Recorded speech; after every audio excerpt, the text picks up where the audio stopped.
Le mot défense, dans votre intitulé de master spécialisé, est-ce juste parce que vous recevez beaucoup de militaires? Non, absolument pas. Le mot défense couvre les contre-mesures relatives aux menaces, voire aux attaques, et n'est pas du tout à la population. La population est une population hétérogène. Certes, il y a des militaires.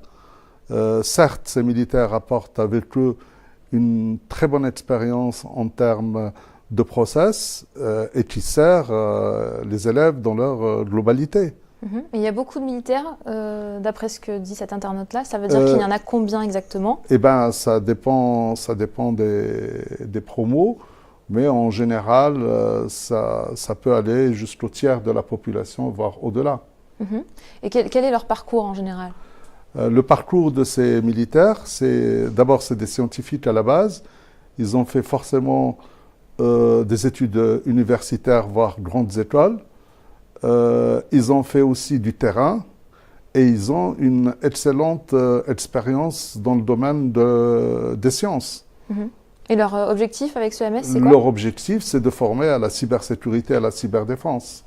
Ok, pour quel poste, par exemple, quand on est Pour des militaire? postes de... Alors, c'est déjà des officiers qui s'apprêtent à devenir des officiers supérieurs et qui ont, comme je l'ai déjà dit, un niveau scientifique qui correspond tout à fait aux prérequis, voire même au-delà de ce que demande ce master.